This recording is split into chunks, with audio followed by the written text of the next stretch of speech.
faire une découverte sur ce plateau. Je ne m'y attendais pas. Je ne savais pas si Mathieu Badjoko était mukogiste comme moi. Ah. Oui.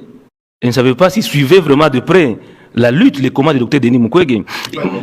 Il nous reste 5 minutes. Oui, Mathieu Badjoko a parlé de la traçabilité des minéraux. Oui. Vous savez qu'au niveau de l'Union européenne, docteur Denis Mukwege avait déjà travaillé sur la traçabilité des minéraux venant des zones de conflit.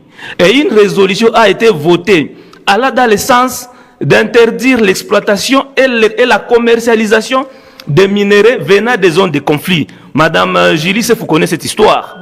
Et tous les minéraux qui devraient venir du Rwanda, seraient étiquetés pour que cela ne soit pas vendu au niveau de l'Union européenne. C'était déjà un acquis, combat mené par Dr Denis Mukwege.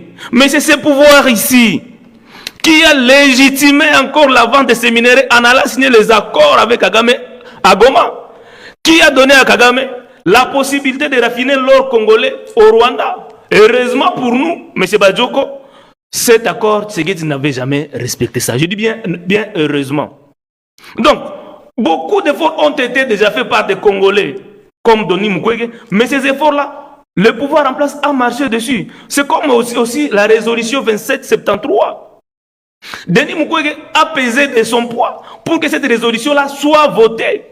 Mais c'est le même pouvoir ici qui est allé à Doha négocier encore avec Kagame pendant que les sanctions commençaient à tomber sur le Rwanda et ça asphyxiait déjà l'économie rwandaise. Kagame avait même appelé sa population à serrer la ceinture. Dans cette résolution-là, on a insisté sur le retrait du M23 et du RDF sur les sols congolais. Mais vous êtes allé entériner la présence du Rwanda sur les sols congolais à Washington. Vous avez entériné la présence du RDF tout en dissociant le M23 et le Rwanda.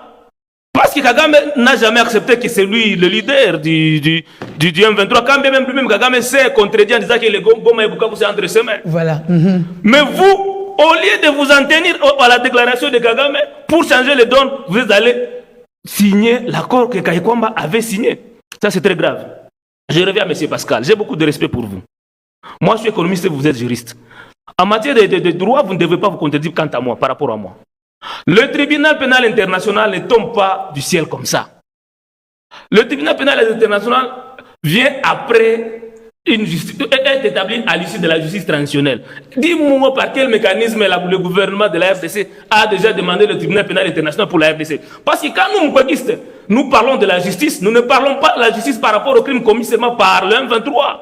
Le rapport Mapigny existe qui retrace les crimes que nous avions connus entre 1993 et 2003. Et le Rwanda est acteur majeur de tous les massacres et génocides que nous avions signés, que nous avions connus. Et vous, parce que vous semblez être le chantre de l'accord, dans l'accord de Washington, le Rwanda a été largement blanchi. D'autant plus que, à lieu et place de parler de l'agression, qui est notre narratif interne, le narratif qui a permis à ce que nous puissions avoir la résolution 2773, ça a été changé par Kayikwamba en adoptant le langage ou bien le narratif rwandais qui, dira 30 ans, n'a pas changé. On conclut. Je conclue en disant que le Rwanda a pris les mesures défensives contre la RDC. Et pour que ces mesures défensives-là soient levées, il faut neutraliser les FDLR entre, donc une opération conjointe entre la RDC, le FARDC et le RDF. On est dans quoi?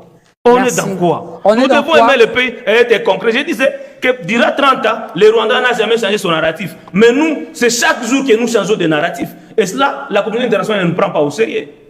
Nous devons revenir, j'insiste là-bas, nous devons revenir à l'accord cadre d'Addis Abeba. C'était l'accord de l'espoir pour notre pays. Voilà, et on va conclure avec Parce que cela a été proposé par le docteur Denis Mukwege. Oui. On dit oui et amen. Oui, en tout cas, merci beaucoup. On conclut vraiment. Exactement, je vais conclure. J'ai suivi les interventions des uns et des autres.